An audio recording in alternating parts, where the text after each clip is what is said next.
Welcome to DVC Alumni, where every story inspires the next. The official podcast of the Diablo Valley College Alumni Association.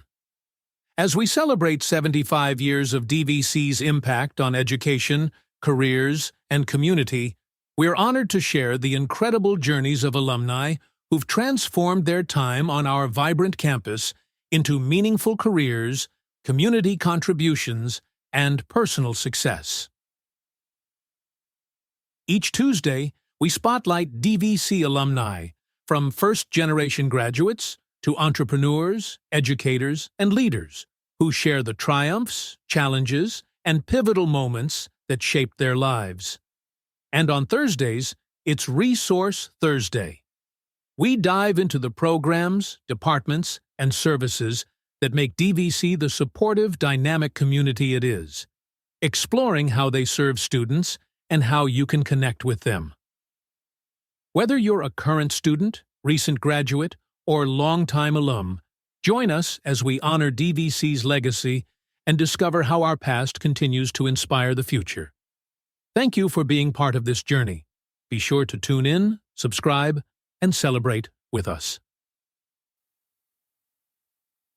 DVC Alumni, where every story inspires the next. And now, join our host, Alumni Manager, Charlie Daly.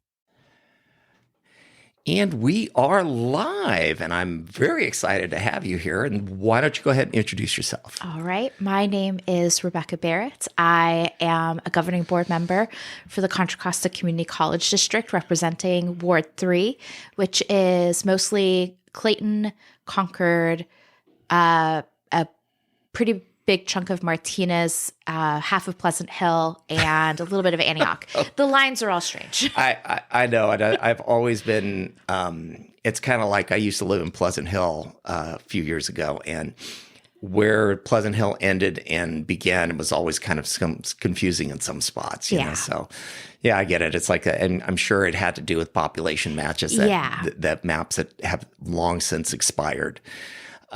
Okay, great. So let's talk with you. Are also a DVC alumni. I am. Okay. I am. So let's talk a little bit. So where did you grow up?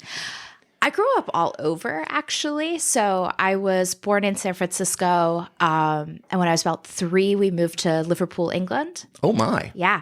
And I lived out in Liverpool for about 8 years. And then we moved to Al Jubail, Saudi Arabia. And I lived 2 years out in Saudi, came back to England for a little bit, and then we settled out in Concord. And that was where I spent a good chunk of middle school and all of my high school. And where did you go to middle school and high school at? I went to middle school at Sequoia Middle School and high school at Concord High. Oh, okay. Okay. So, yeah, I went to Ignatia Valley High School, but that was long before Sequoia was a thing. Was a thing? Yeah. Yeah, it was Pleasant Hill Intermediate at the time. Well, great. So you grew up there and you made some great connections and stuff like that. How did you end up at DVC here? So I graduated high school in 2007. And, I definitely was one of those kids who worked really hard throughout my academic career. I always thought I was going on to a 4-year. I would have been the first in my family to have gone straight to a 4-year. My dad did go to college, but used to pass through the military to earn his college degree. And so, my family wasn't really great at understanding like AP tests and SATs, and they knew enough to try and encourage, but not necessarily like had firsthand experience with it all the time. And my mother being English as well, like had no understanding of an American K-12 system or higher ed system. And a mixture of 2 different things happened my senior year of high school. I had a medical scare that really put some concern on us. And then we really started seeing the beginnings of kind of the financial crisis that was starting to happen. Oh, that's Right. And so it wasn't the big crash in '08, but we really did start seeing, because my family was always going to probably borrow against the value of the house. And as those uncertainties started to forecast, my dad had a very difficult conversation with me of, I don't know if we could afford to do this. On top of the medical concerns, going away to college didn't seem like a good financial choice. It didn't seem like a good personal choice either.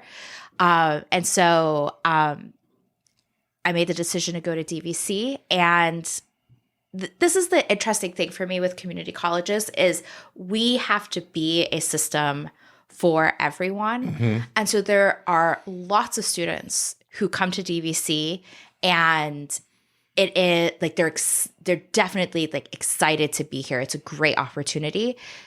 There is a cadre of students where there was some reluctance, right? And I was definitely a part of that cadre, and it felt like something had gone actually pretty wrong in my life. Okay. For me to come to DVC, and it's only with like the hindsight of hindsight being 2020, and frankly the wisdom of maturity that I really could see that actually DVC was far and away the best choice for me. That there was absolutely no shame in it. It was a fantastic strategic decision and a phenomenal community resource that allowed my family to be able to have all three of their kids get some access to higher education and transfer on. I transferred to UCLA. My younger sister transferred to Cal Berkeley. My brother took a couple of courses and now has a career as a Teamster driver. Yes. So we all have our different paths, but Yep. DVC in particular was a resource for all three of my siblings. Oh, good. Yeah, my son he took more than a couple classes. I think he was specializing. He was looking at a degree in underwater basket weaving at one point, but he has now been, he's a journeyman electrician with the Electricians Union and has been for some years now. So, but again, DVC gave him that place where he could figure that out. Yeah. Yeah. And that seems to be the theme. And I hear that constantly. It's just that and your story is not that unique in that it's just like you show up, Yeah. Yeah.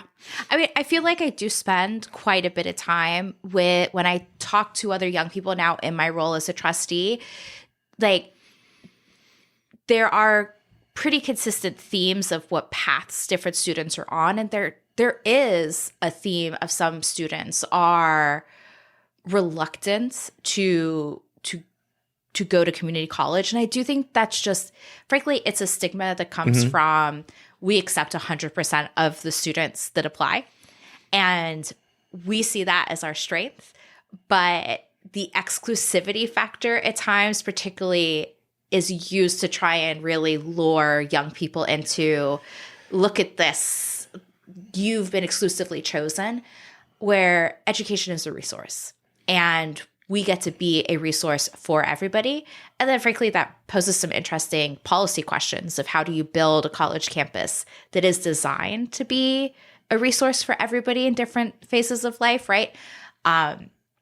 Adult lifelong learning, seniors coming back to the colleges, career retraining that we had discussed earlier, kind of the pre-show talk, your son, my brother, entering in on more of a trades and journeyman path, and then the 4-year transfer or AA degree path, whether you come to us with full of excitement of I'm going to DVC, I'm going to community college, or that reluctance or carrying a little bit of that stigma that's, adults place on kids, and they carry that. But I'm super proud to have gone to DVC, and it really, really helped me on my path. I don't think I wouldn't have been able to succeed at UCLA the way that I did if I didn't have the strong foundation that DVC was able to provide. Oh, I absolutely. Well, I mean, I don't know how you were in high school, but I don't want to make any assumptions. But the thing that I do hear, and I knew this was the case, like my oldest daughter, she came through here, and when she was in in high school, and it's like she was panicking because she didn't know what she wanted to do in college. She was absolutely having a meltdown. Great student, just couldn't figure out what she wanted to do, and she just, And so we said, hey, just go to DVC for a little bit, figure it out. And I think at first, it is that stigma of, oh, I failed. And it's like, no, honey, you just saved your parents a ton of money. And then on top of that, she was able to get her feet under her to where she actually completed her bachelor's degree in a year and a half. But she did most of her requirements here. So it's just. And there's all of these different stigmas that we place with kids, right? Like from middle school, we say go to college, but in that message also is like, here's Cal, here's UCLA, here's Stanford. And I spend a lot of time talking with young people about finding the right college for them. Some students do really well in large classroom settings, in large research institutions. Other students do really well in smaller classroom environments. The beauty of community college, typically we are a smaller classroom environment, and we are exclusively focused on teaching and learning versus research institutions where you might see your professor a couple of times a semester. Most of the course is taught by a TA. They're focusing in on their research and academic goals. And so if you understand that you're looking for a teaching and learning environment, what community colleges and DVC in particular can offer is so rich and rewarding and can provide so much in-depth support. I think it's really unmatched. Yeah. I just realized we're like way ahead of the schedule, but it's like, hey, that's like, okay, we're actually going to go back a little bit. Okay. So, and the reason is it's like, I think it's interesting. So you went to UCLA, which, I guess go Bruins. I'll put that in for Tom, but, so go Bears. Anyways. So, yes, I did print out your, because I thought it was interesting. So at some point, super early on, because this is like 15 minutes after you got out of school, and you were still in school. You started working for Mark DeSaulnay and then also the Voto Latino. So talk a little bit about that. I think that's interesting. Yeah. I mean, so what you were saying earlier, I am very different than your daughter. I kind of always had a strong sense of where I was going. A little off the mark. I thought I was going to be a lawyer, and then got super involved in extracurricular activities that I thought would help me move through a 4-year and then go on to law school. And I can't kick a ball. I can't carry a tune. Like the scholarship opportunities are not there for me in the the traditional extracurricular spaces. So I started in high school interning for State Senator Tom Torlakson. I got involved in the local Democratic Party. I got work on different campaigns. And this, again, kind of a beauty of community colleges. When I worked for Congressman DeSaulnay on that election campaign, I was a DVC student. And DVC, by the nature of how we structure our course load, you could have that type of job. You could, have an evening job or have a little bit more flexibility in your schedule and time to do that type of work. And I had professors who were super supportive of that, particularly in the poli-sci and history department. When I went to UCLA, I worked for Voto Latino, which is a nonprofit exclusively focused on increasing voter turnout and participation within the Latino community. And so we did a bunch of voter reg drives on college campuses. So they had me at UCLA and then USC. I know. Really? I may not tell Tom that one. Yeah. Wow. It was interesting. And then we did. So I got to ask, did you wear your blue there? No. And your job is to really organize students so that they're registering their own voters. And we focused a lot on voter reg. Was our primary focus there for that period. I remember. Okay. Sorry, I got because Nope, I'm like kind of going, wow, okay. It was one of those times I was like, oh, okay. This is a little uncomfortable. So you went through UCLA. What did you take there? Poli-sci. Okay. Yeah. And so you graduated and you were still looking at becoming an attorney or? No, pretty much by that point, I got bit by the political bug. Okay. While I was at DVC, I interned for then Speaker Nancy Pelosi. Oh. Which is actually then how I got the job at Voto Latino, because one of her staff members ended up working there as, I think, their statewide political director, which is then how I got the job at UCLA. And all through that time as well, I was still like volunteering and engaged with State Senator Torlakson, who was then in the midst of a campaign running for state superintendent of public instruction. And so anytime he was down in LA and needed a little extra staff support, I was able to help in that. And so my graduating senior year, I get a phone call from his deputy chief of staff saying, he's just been elected. He's traveling all up and down the state. Frankly, we're finding it hard to get him briefed on things if he's spending 3 or 4 days out in the field. We think we need to get him a travel assistant. It'll take him 6 months to get comfortable with somebody. We think we'll hold the job for you because he'll start comfortable with you. And, or we could fill it, but he's going to ditch the person for 6 months because he's going to feel really uncomfortable about having someone always with him. So they held the job for me, and basically I graduated 1 week, moved all my stuff up to Sacramento, and started work the next week. Oh, wow. And again, it was because I had the time and the space in community college to build those connections, to build those relationships and that skill set, that I was then able to take advantage of something like that. So when you were here, I mean, at any of these points, besides working on these external projects, which, is not kicking a ball or carrying a tune, but has certainly bigger reach than kicking a ball or tearing a tune. And I probably shouldn't talk too much about it.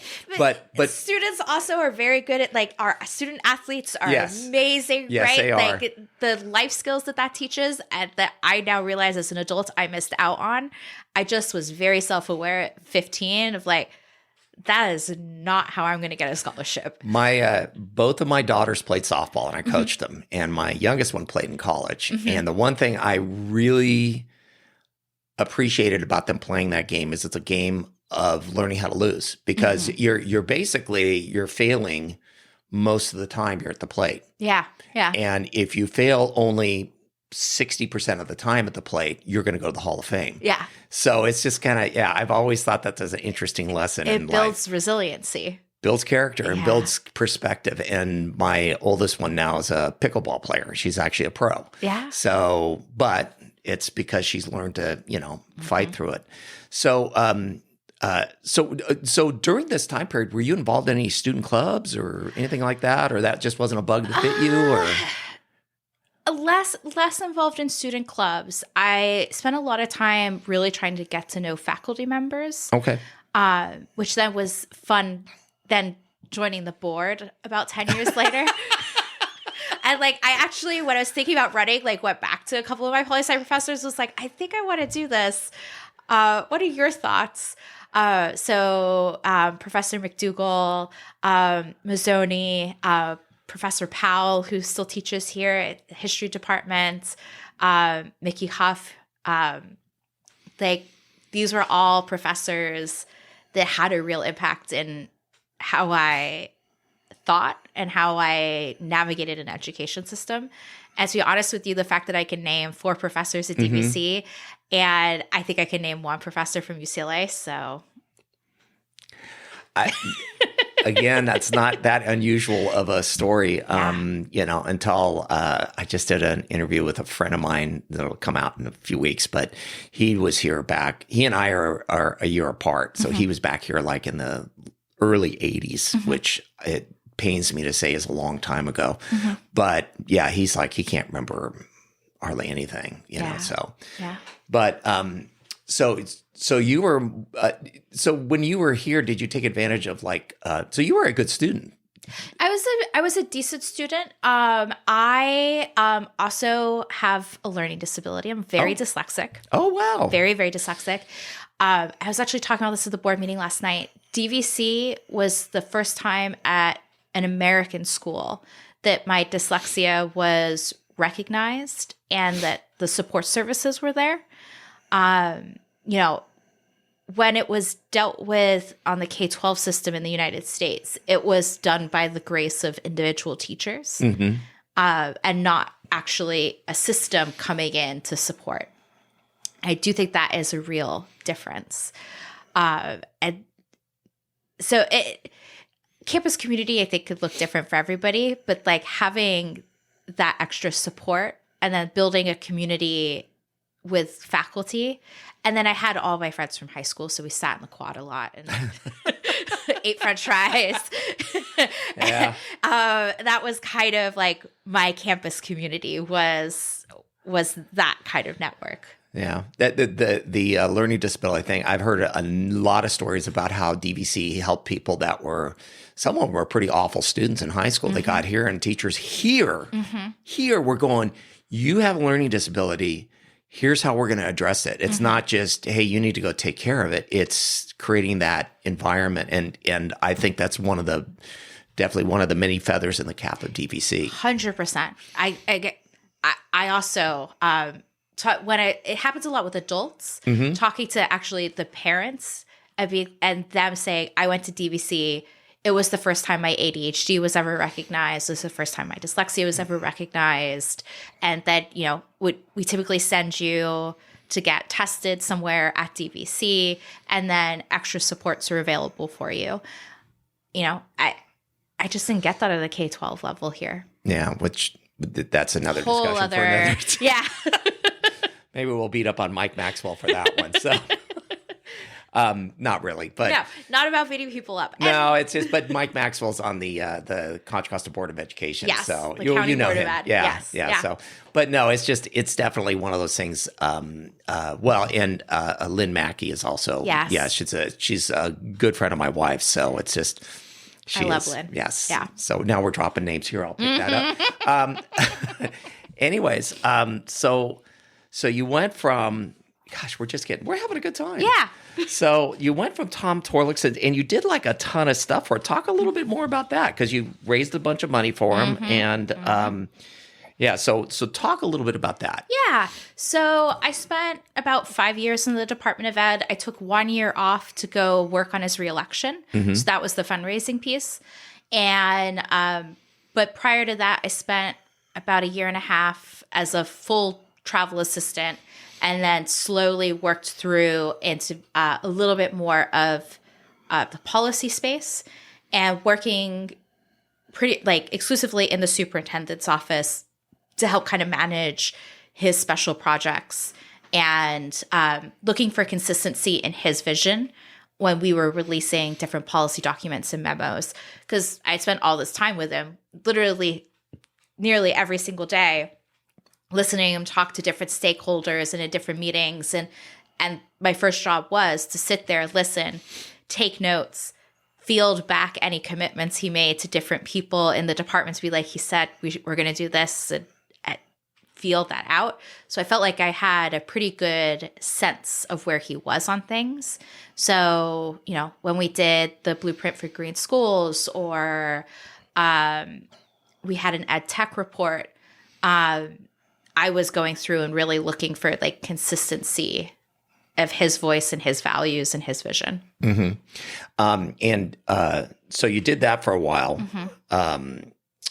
And then you skipped over to Mark DeSaulni's office. I did. So, by the way, he took over from one of my favorite people, Ellen Tauscher. Yeah. And I got introduced to how political offices worked, how to work with them during my time as a chamber guy, where I learned that Ellen Tauscher was fantastic. I loved her, but I learned that her staffers were the people I need to actually be really in with, because the thing is, they're the ones who get all this stuff done. Yeah. So shout out to Remy Goldsmith, who was. Yep. Yep. Was in Ellen's office Yes. for years. Yes. Yep. Love her. But so you made the transition from Tom Torlakson's office to Mark DeSaulniers. Mm-hmm. Yes. Mm-hmm. And how was that? Yeah. I knew I didn't want to build a full career in Sacramento. I was there for Tom.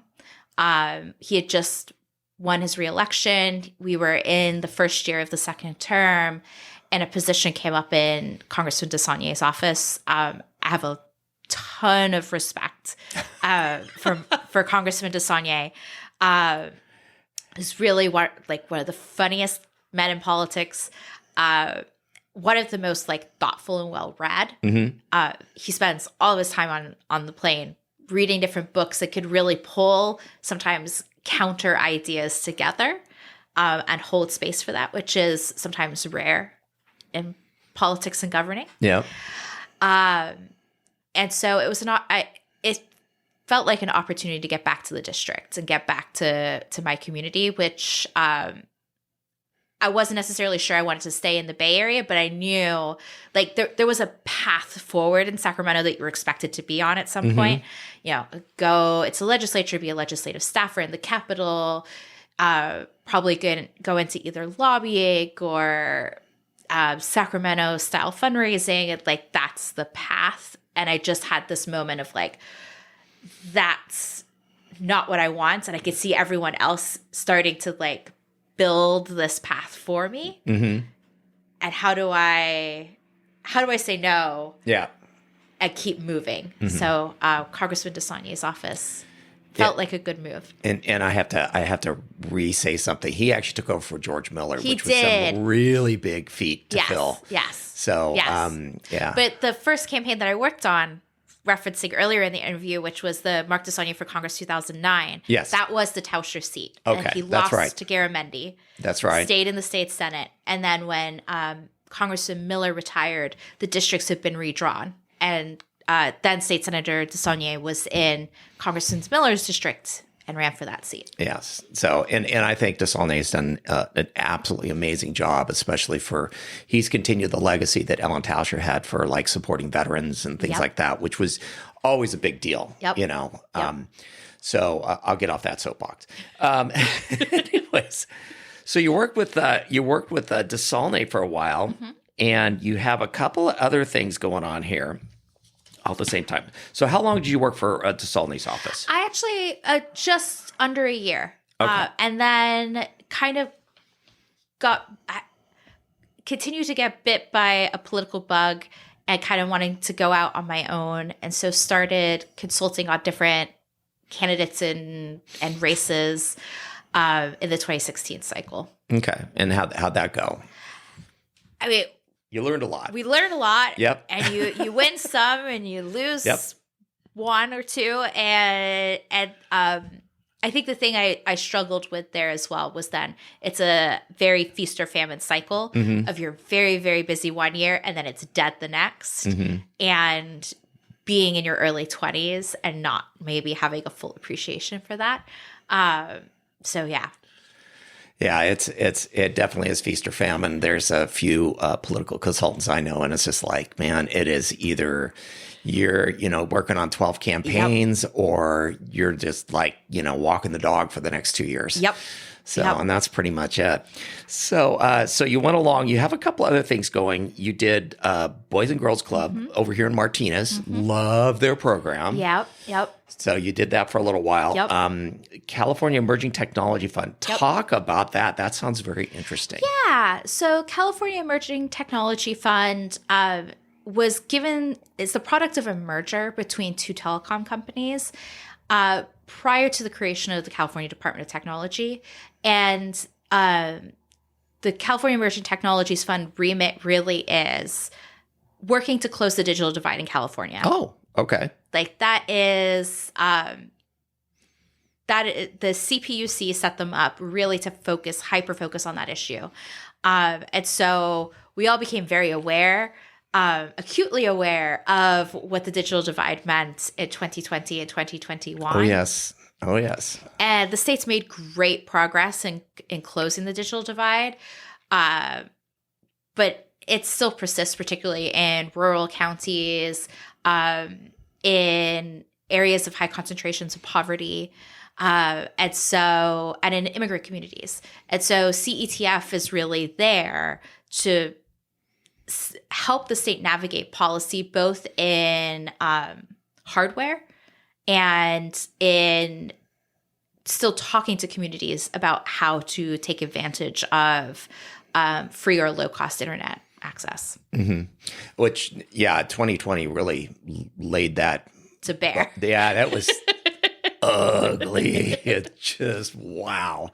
I mean, I'm fortunate enough to live where there is easy access to the internet, but I just, 2020 was interesting. Yeah, 2020 was interesting. Yes. So California Progress Lab, that's the consulting piece. Okay. Yes. And then you work as the Director of Communications for the Contra Costa Central Labor Council. Yes. Talk a little bit about that, and then we're going to get to the meat of all the other stuff.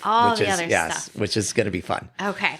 So today I work at the Contra Costa Labor Council. Mm-hmm. We are, to think of it this way, we are the unions of unions. So it's the place where all AFL-CIO affiliated unions can come together to discuss issues that affect their unions, but also the labor movement as a whole. And in many ways, this is really a dream job for me. Like, you want to talk about like a working class girl from Liverpool whose like family, we're all proud unionists. My grandmother on my father's side helped found the Hispanic Nurses Association out in San Francisco. Unionism has been a big part of my family's identity. And I feel like I've always been circling around this. The candidates that I have worked for, that you could see on my resume, have always been labor-friendly candidates. I deeply believe. It's interesting because you're a chamber guy, right? So usually you'd think we'd be fighting. Well, yes, but no. And so, like, I just, my position on it is like, we enjoy things like Labor Day and a 5-day work week and a 40-hour work and a lot of stuff that people get all cranked off about. It's like, no, we have benefits because of labor unions. There's a lot of stuff that my son, when he joined, the Brotherhood of Electricians, and I don't remember what local it is. He's told me a couple times. And are they in Contra Costa? They're in they're in Martinez. So 302. Yes, it's 302. And he loves it. You know, and it's amazing. Yep. The opportunities that he gets because of that. Yeah. So it's just we can either continue to go down the road of losing Social Security, losing benefits, or and to that end, let's talk for a moment as non-politically as we can about what the future for labor is in this area. Yeah. I don't know how non-political we can get with that. But for the future of labor in Contra Costa, I always think it is incredibly important to remember a vast majority of Contra Costa residents are pro-labor. To your point, they have positive associations of labor unions being there to workers' safety, the weekend, children's labor laws. I think the labor movement is consistently working on talking about what does it mean for modern day and kind of getting folks out of the historical mindset and translating it into what does organized labor look like for your son working at 302 and making sure that he has good wages and benefits that are fully aligned with all of his training that has built him for a professional career. And continuing to organize in new sectors as well as new types of jobs that could not have even been envisioned 10, 20 years ago. Even 5 years ago. Yeah, even 5 years ago, right? Like it are coming online. I think, speaking philosophically, not politically, trying to stay in the philosophical realm, we live in a capitalistic society. It's a key component of our American identity. Unchecked capital does lead to abuse in work, and we saw what that was historically. And so the labor movement is a piece to ensure that workers have a voice in their workplace, a way to advocate for worker safety, for fair compensation and benefits so that they have access to the American dream. I don't think anyone is seriously talking about like ending capitalism but that we are talking about that workers should have a share of what they are putting into a company so that they can afford a home and raise their kids and send their kids to good schools and have a vacation and live a stable and satisfying life. And that's where organized labor comes in. I'm curious to see, because I know there's been an erosion over the last 40 years, going back now looking like, of labor. But do you see it as being something that is starting to grow again? Yeah. So the AFL does a study every year. We do check in on union density and we check in on union popularity. So yes, there has been a methodical erosion of union density, particularly in the United States. And we have seen density decline. We are seeing slight upticks, but it is slight. But that's, again, where the labor movement is really looking at. There are new sectors. And then also, actually, frankly, young people are much more open to talking about having a voice at work. And seeing the labor movement as a way to really engage with that and have that voice at work. So we've seen the popularity of organized labor increase, particularly after COVID. And again, like it takes a massive societal shakeup for people to be like, wait, like, what do you mean you can all fire me? Yeah, this didn't seem fair. To then, like, okay, so what does it mean to like join a union and have a contract and work to a contract and have protections and like have your pay increase be codified in a contract so you know what you're getting? We could keep going on and on about it because I think it's interesting, but it actually brings me to some degree, and we're going to get more into the Costa Community College stuff because I do want to talk about that. But one of the things is that I know there's a tremendous gap in the need for trades, and which the union, of course, has played a huge part in. How do you see community colleges playing? Or actually, we'll get back to that question because that's I'm like. So let's get you elected to the Contra Costa Board of Education. Yeah, so let's get you there, and then we'll kind of get into that policies part of the and timeline. stuff. Yes. Sorry, I get distracted easily.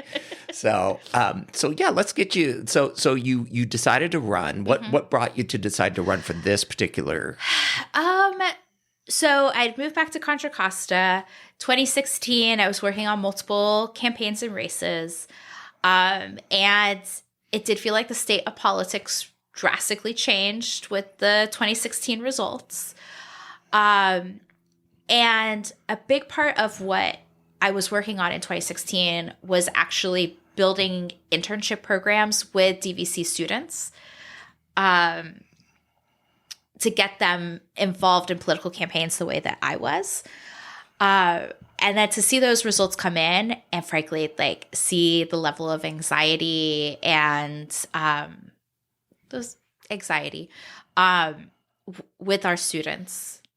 A seat on the board opened up. There was a resignation, and so the seat remained vacant. And through conversations, talking to students that I continued to keep talking with them after the election. I continued take this class at DVC. Like, have you thought about interning here and working on this, right? Because they they were on a very similar path to what I was on less than 10 years ago. And so I was at a Young Democrats meeting. The meeting ended and we were going through like all the different open seats. And this one, because it was vacant, was an obvious open seat. And we were going through everything that we thought an ideal candidate would be. And the student trustee at the time was a member of our club. She was with me as like we're sitting there, and it's like me, my now husband, one of my closest friends, and the student trustee. And so the student trustee is like, there's only one woman on the board, so ideally they'd be a woman. Ideally, they come from Concord. It's the largest city in the district. They'd be an alumni of the college. They'd have some education policy background. They be tied into the Latino community. Like we're just going through this list of like, oh God, check, check. Oh God. Yeah. So it's kind of like when you're in the meeting and they're deciding on something, you go, hey, I got to go to the bathroom for a minute. And you come back and, what did I sign up for? And so like my husband, who at the time was my boyfriend, does all this campaign work with me as well. And he was like, I could just see the mail. I could see how I'm going to do this. As student trustee is like, this will be excellent. And, I'm just like, but I start making some phone calls, right? Mm-hmm. Like I called Tom, I called Mark, I called different contacts in labor, and like no one told me no. Like everyone was like, oh, actually, yeah, I see that. Okay. And that's how I ended up on that path. Okay. So you come in, this says 6 years ago. So December of 20. Yeah, that's when, and you just rotated. We just did. Yeah, we just rotated. But so the election cycle is what, every 4 years? Yes. Yes. So when you came in, what were some of the big challenges that you saw as you came into the community college district? Because there had been a vacant spot. Mm-hmm. And then, of course, we're talking pretty soon coming into COVID, but nobody saw that. No one saw that coming. Yeah. Yeah. So pretty quickly, the state had changed its funding formula for community colleges, and our district has historically not been a beneficiary of that change. That's right. So that was one of the big things that we were dealing with. By midway through the first year of my first term, our chancellor had told us he was leaving. So the first 5 years of my time on the community college board, I had 5 chancellors. We had some leadership struggles that we had to work through. And that was a big piece of it. Really just, I really did try to spend the first year just learning. I pretty early on got some advice to just kind of sit back more, which was then interesting because I got counter advice of like, you don't say much, and that's being interpreted in different ways. But so there's no perfect way of doing this is all I can really say. No matter what, someone's going to be pissed off, and it's just, someone's going to give you some feedback. You're doing, I think I have a t-shirt at home that says you're doing it wrong. Yeah. So, you just try and navigate it as best you can. Yeah. But at the conclusion of the 6 years, we have a really nice, consistent board. We've appointed Moshe as chancellor. I do want to talk about that because I think, frankly, she was a wonderful, wonderful, I don't want to say pickup, but it's like she was a good find because, not only is she a DVC alum, she's got a great story to tell. Yeah. So you had all these struggles and stuff, and mostly it was just trying to get leadership nailed down to where it's like you could have a path forward. Yeah. How did you guys come in with Mojda? How did she come into the process? Mojda would have been, try to get my time period right, maybe late 2021, early 2022. We had gone through a cycle at that point of a couple of different chancellors, full-time and interim. And we quickly had to appoint Moshe as interim. She was just the natural choice when you look at cabinet, who was there, who could assume the role. And the board has to, frankly, it's really interesting. I kind of I do some trainings on what it's like to be a community college board member, and my favorite graphic of how to explain this is actually like Genie in Aladdin when he explains it to Aladdin, where he's like, I have all this cosmic power, like I'm a big bad genie, and like that's what you think when you're running, and he's like, but I have a teeny tiny living space, and like a community college governing board member, Juan, you have no power as an individual. You are one of 5. The 5 of you as a board has power. So teeny tiny living space there. Also, you don't have a ton of employees. You have one employee, which is the chancellor. And it's your job to hire, fire, evaluate the chancellor. And you have a fiduciary role with budget and oversight. And you set board policy for the overall district. But like you should not be getting in the weeds on things.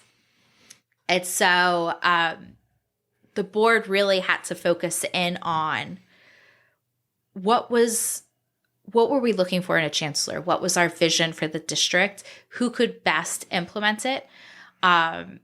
So Moshe came in as really a steady hand in the interim position.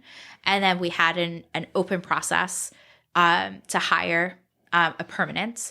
She put her hat in the ring for the permanent position.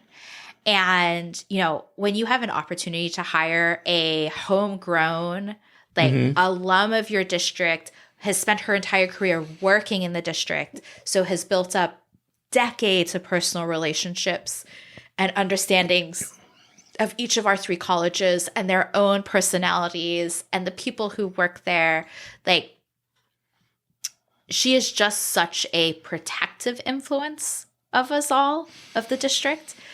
And she's such a stabilizing force, which I think we were really looking for. And now the other brilliant thing about Moshe is she's actually also seen as like a statewide leader and visionary of where community colleges could go to. So like not only is she like deeply grounded in who we are and our culture, but is seen particularly by other colleges for her vision. And so now we get to blend both of those together for our district. So just felt like such an obvious choice. You have to go through a process. But I'm really glad that we could all see it. Yeah, she definitely was a good, I didn't realize there had been so many in such a short time period. It's kind of like, wow, man, it's like you went from dating to married. So, and not, yeah, and I'm sure, well, anyways, so now we're up to today. Yes. And you guys have had, Moshe has been in there for a little bit. Yep. More than a minute. Yep. You're developing, you know, and there's always going to be the changes coming down the pike, you know, it's, you know, name a year, there's always political stuff that occurs that's outside of your purview and control. What do you see moving forward for the community college district? I mean, I'm, of course, most interested in DVC because that's where we're sitting and this is your alum, but also you have responsibility to 2 other communities, which is, you know, Costa College, which predates us by a year or 2, and then also Las Madonnas. And so, what do you see as kind of moving forward for all those communities? Yeah.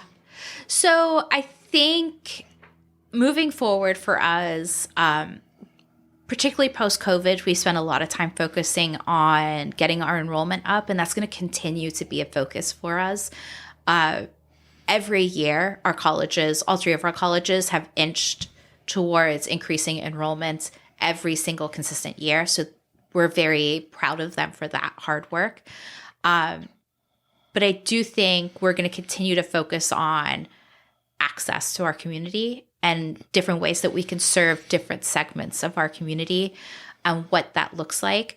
I hope we're able to continue and hopefully more deeply really look at economic development and where we intersect with economic development. Like I really like to say community colleges really sit at the intersection of economic development and education. We are both, and you can't have one without the other.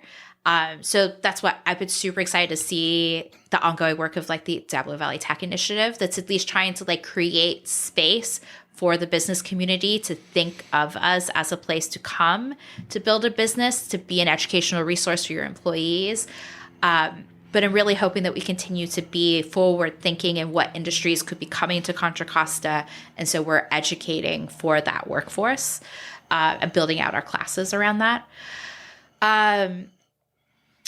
I think we've got to continue looking at how we can be a safe campus, a belonging campus for all students. Really digging deep into campus culture, because that's getting them to come is one thing, retaining students, that's the culture of your campus. Unless you're super highly motivated of like, I know exactly what I need to do and I'm doing it because of this reason, most students won't stay unless there is a culture of belonging and a sense then of a community and accountability to get them through their path. So we could spend all of this time up front building a pipeline to get them enrolled, and then they'd all just drop off after a year. Then that's not a success either. True. I've spent a lot of time in sales, and the last company I worked for in that environment, it was way cheaper to keep a customer than to go get a new one. To go find a new one. Yeah. And so I look at that here, and that's one of the things that we're trying to do through the Alumni Association indirectly, and then working with like the clubs and just is to help build that sense of community and belonging. And so, alumni, I think we were talking earlier about, a speaker series. Well, not just a speaker series, but a speakers bureau. So, and actually the speaker series would come out of that, but it would be an opportunity for, folks like you, for instance. It's like, let's say that the poli-sci, professor, now you happen to know them all, but but let's imagine, let's pretend. Like they need to find a speaker, right? It's like, let's look for some, and bang, then all of a sudden they have several people to pick from. And so that's one of the things is that not only, and well, then the other thing that happens, we're hoping is, and actually I've got a few people I've been connecting up with career services who are alumni that are just, gosh, I'm out of work. What do I do, Charlie? Yeah. And that's one of the things that we want to do at the Alumni Association is be that conduit, because a lot of times their skills are out of date. I mean, I've got to go talk to Kumar later this week to go get myself signed up because I could always use more skills. But so you talked about the inclusiveness, which I'm definitely all over. I love that. It's like. What does the world moving forward look like for Rebecca? The world moving forward look like for me? You talked about the community college district, but like, what do you see? Where do you see yourself? Now this will be the interview question, like the job interview. It's like, where do you see yourself in 5 years? Yep. Honestly, I used to be really good at this question, right? Like, as I said, I had a plan when I came to TVC. I had a plan when I came to the Department of Ed, and then I'd sit there when every new baby employee came in and it was like, so I need you to have a 1 year, 3 year, 5 year plan so I, as your manager, can help you through that. I think my plan is a little less formal these days. I just got married last year. Oh, congratulations. Thank you. So we're trying to start a family, so that hopefully is on my 5 year horizon. By the way, that will screw up all your plans. Right. Like that's why I'm like, I think I need to be a little just more open right now because like I don't know how that's going to impact anything else. Yeah. I love my job at the Labor Council. We're doing some really great work on bringing the refinery unions together to talk about what transition could look like and ways that like reskilled and certification for their workers, what that could look like. Just being with working people as they are trying to navigate and fight for a fairer workplace and better wages to support their families is just something deeply personal to me. And then I don't know, we'll see where opportunities open up and where I could continue to serve or to add value. I try to look to add value. Mm-hmm. And that's been something that's been really rewarding at the college district is, you know, I feel a little safe in saying this because Andy made the joke last night. I brought the average age down by a couple of decades. Yeah. And I think that's, so I'm not saying every board should have 5, 20 to 30-year-olds, right? But like having a diversity of experiences, whether that's through gender or age or race or economic circumstances, professional experiences, right? Like we have 2 board members who are way more tied into finance. Trustee Marquez spent decades as a faculty member. Like we all bring in those different perspectives. And so one of the perspectives I really bring is I was sworn in. I had just turned like 2 months into turning 30. I am now 36. So I do feel like I bring the average age of our student is 28. And so there were times where I do think like, oh, that's why I'm here. This is my little bit of added value is to tether this in because this isn't their lived experience. But it is mine and it is probably closer to our students. I would be willing to bet that it's a lot closer to the students because the thing is your story is the story and you're very close to your story. Yeah. You know, to the start and where you stepped off the education treadmill to the next thing. Yeah. Whereas most of the people I've watched, I watched a couple of the meetings and it's like Judy Walters just retired. Yep. For about the 28th time. But, yep. It's just, but again, she's much more chronologically advanced than most of us and certainly more than the board. But I am a believer in that you got to have people that are not only, the wisdom of having been around for a while, but you also have to have people on there that are going to be new and fresh and sometimes out of the box thinkers. Because the thing is, not everything has been done before, but sometimes you got to do scary things to get it done. Yeah. So, I mean, that is really the beauty and strength of the board, right? Like that we can have a board that is set up that has Trustee Marquez and myself that, that Trustee Marquez will tell a story of when he first came to see Contra Costa College. You could put the list of Latino students on one page and it didn't fill the page. Oh, geez. And to see the change, right? Like, I want to say nearly 40% of the campus now is Latino. That he has been a piece of opening that college campus up to the Latino community so that they can see that they have access to a higher education institution. That we can sit on the same dais and discuss issues, right? Because then sometimes my perspective is I'm probably the first college board member to have a laptop in the classroom, right? Like, I was going to say it. Like, yeah. I sat there at DVC with my laptop open with the Wi-Fi, taking notes in Google Docs. Yeah. That's not the lived experience of my 4 other colleagues. So then when we're talking about school facilities, my I do try to really bring up my lived experience there. Mm-hmm. It is different than my 4 colleagues. How we build buildings for teaching and learning is going to be different than how they experience college. Mm-hmm. So I have another question, and this is more, this is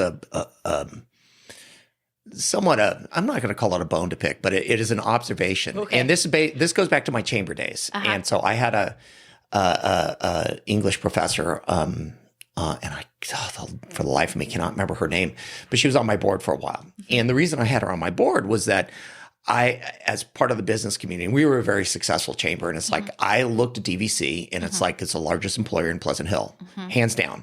Nobody else comes close, And, but from the outside, it just looked like this place students went. Yeah.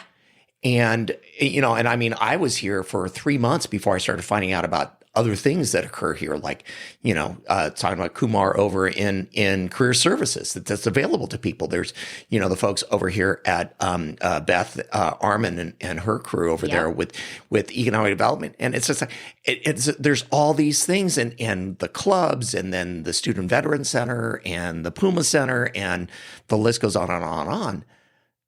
Nobody outside of DVC really knows about that. They go, yeah, okay, that's fine. Yeah. But they don't know about it. And so one of my missions is to get the world outside to know about that as a resource. So what would you say is one of the things that maybe not just DVC, but the community college district might be able to do moving forward to like make that connection for people? Because it's one thing to put an ad in the paper, but it's another thing to create those connections. So you look at like the Contra College, the change in Latino, which is phenomenal because and my bet is that up until that point, they didn't see it other than as just a group of buildings over there. Yeah. So what are some of the things that we can do to kind of change that dynamic a bit? I think we'd agree on this. We're probably the worst at telling our own story. By the way, that's why we're here. That's why we're here today. Hi. Yeah. We are sometimes the worst at telling our own stories because in a lot of ways, a lot of our faculty and employees are just like paddling to keep their head above water to keep serving the students that they're serving. But I do honestly, there's a piece of like, this is on the trustees. Mm-hmm. Like one of our roles is to be a community tether. And it's a space of growing because traditionally community college trustees have a once a month meeting and like, it's kind of it. and like we go to graduation, you go to the ribbon cutting, here and there, and like maybe the foundation asks us to do something, but like by and large, kind of it. And what I'm seeing is a new generation of community leaders come forward who have somewhat of a different vision, and there's some growing pains with that. But so, for example, I have a community newsletter that I try to put out. Really? I'll add you. I was going to say, girlfriend, add me up. Yeah. Guess what? I got the additional resources to put it out there. Because, and honestly, like I go to our calendar, our campus calendar page to just be like, FYI, DVC has a plant sale, and like or like here are other things that we're doing, or let me highlight veteran services, let me highlight the different things that the campus is doing. It is imperfect. It is a place for growth. Mm-hmm. Because when I say that community colleges sit at the intersection of economic development and education, I say that oftentimes out of frustration that we're often left out of the economic development conversation. Yes. And that's, I think, needs to be corrected. Yeah. And but here's the thing. I'm not throwing the community college under the bus. I think it comes from both sides. I think it absolutely comes from both sides. It's what happens. And this was the thing I realized when I was a chamber guy is like nobody really knew what happened here. Yep. And granted, it's like we can always blame them, whoever they are, fill in the blank. Yeah. But and that was my thing. And that's why I've wanted to make, so one of the things I've started, and we can work together on this, because guess what? You might know people. Yeah. Is I started a series that it's part of my podcasting called Resource Thursday. Yeah. Now it has been, other than doing quite a few of them, it's been a dismal failure as far as engagement, but I'm not going to stop because I think there's going to be some place where I find that engagement piece. Mm-hmm. But again, it's like, I think that we, both the foundation, DVC, the trustees, anything that we can do to create that engagement within the broader community, I think is going to be going to be very important. That's probably stuff that we should bring Beth in on. Right? Actually, she's probably 3 steps ahead of us. But anyways. No, I think it really, as much as we can, throw open our doors because we are this great resource for everybody. And a best if the community is aware of us. They go, oh, that's where kids go after high school for 2 years before they transfer. Correct. And again, we're lifelong learning, whether that's retraining, whether that's courses for seniors for enrichment. It's I just want to understand Microsoft Excel better. It's the certification programs. Yes. It's I mean, for the year up, that was here for forever. It's all that stuff. It's dual enrollment. Yep. One of the programs I hear the most about from folks is Kids to College in the summer. Yep. And parents be like, how do I get my kid into this? Please help. Yep. That. It's all those other things. And we really do need to challenge ourselves more on throwing open our doors and doing more outreach. I personally will take that on more. We've all got to continue, right? I've been playing around with the idea of reaching out to Tamara with the Concord Clayton Pioneer. Oh, yeah. Should I do a monthly column? Because part of me wants to also engage young people in the conversation of AP versus dual enrollment. I could make a really good argument on why dual enrollment is actually better for most students than AP. And could that type of article get in front of parents at the right time, at the right place where they can help their student navigate that? So I don't know. I could see you having a regular. So we have a newsletter we just started a month or two ago. Yeah. I mean, it's just, again, this has been a newly launched, newly growing thing. And I think it would be a good thing to hear from the trustees or our local trustee. Yeah. So,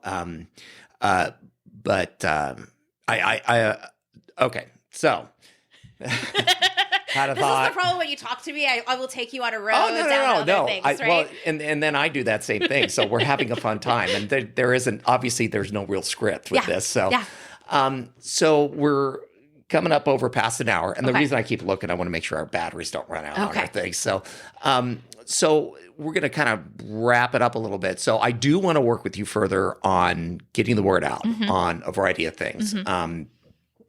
And I think getting alumni plugged into DVC is really what I'm looking to do. What do you think that we could do here at the foundation and specifically with the Alumni Association that would be supportive of the vision that you've kind of articulated? I do think the work you're doing to identify alumni is a big piece. Again, part of the stigma around community colleges is often we don't identify that we're alumni. And I was explaining this to someone. I was like, if I wasn't vocal about being a DVC student, my resume would only have to say UCLA. And I have the little UCLA license plates and have the UCLA t-shirts or whatever. Well, and I want to thank you for wearing the DVC shirt. Yeah. So.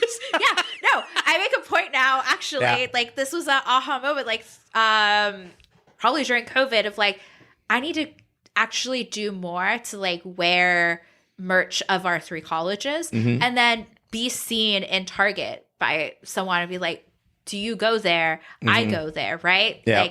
Building that type of rapport. So the work you're doing to identify our alumni is really the first step because oftentimes they're not self-identifying. And as much as we can continue to build a culture of civic community and pride around I'm an alumni of DVC in this community, we're going to start identifying those people as they are engaging in the chamber and opening small businesses and being on city councils or other school boards. And building that sense of community helps, again, throw open our doors, right? They're all spokespeople for us. They can all talk about their time here and help engage the broader community and who we fully are and all of our richness as a campus. So, as much as you can continue doing that, and I do want to figure out how we can continue to build infrastructure for each other on that. We're going to chat. Yes. And I don't know what it looks like yet, but it's I am always willing to, hey, you want to work together on something? It's if you go, yes, guess what? We will find something. Yes. I know that, there's a lot of people that I just, I became friends with over the years, and it's just like we came up with projects. And, but I know one of the things that we're going to be doing, and this will be a challenge to you and the other trustees, is April 1st. Okay. And not April Fools. No, not April Fools, but April 1st, we're going to be doing a trivia night, alumni trivia night. Okay. And so we're going to have, so start thinking about who you want on your team. Okay. It's going to go out pretty soon. So, so we're going to get the word out. We're going to see about it. And it's just going to be a fun night. But again, it's that opportunity to start creating that bond beyond. Yeah. I'm also working a lot with the student clubs, and I've got a few of them that are just super fun. Yeah. Some of them are very, very bright. Some of them are just fun, like the Cheese Club. Cheese Club. Yes. I love the Cheese Club. Yes. And I post, as much as, to any DVC clubs that could be listening to this, I try to follow every single DVC club association on Instagram. And then if you have Instagram stories, if you set it so that I can share, I try to share. Let me tell you, the Cheese Club, I get all of my high school friends who are here with me and follow me because of a personal relationship. We're always like, wait, what? How was that not there when we were there? That is brilliant. So Josh did a spectacular job on setting this up. And it was just a moment in the library with his other STEM guys that he was with, it's like they're going, hey, we should set up a cheese club. Yeah. And him, Omar, there's a couple other folks on it that are just absolutely, I just love them. Omar's got an interesting story. He doesn't want to sit down and tell a story yet, but he's looking to apply to MIT. From DVC. And, there's Dr. Galvez, which I don't know if you've seen his story.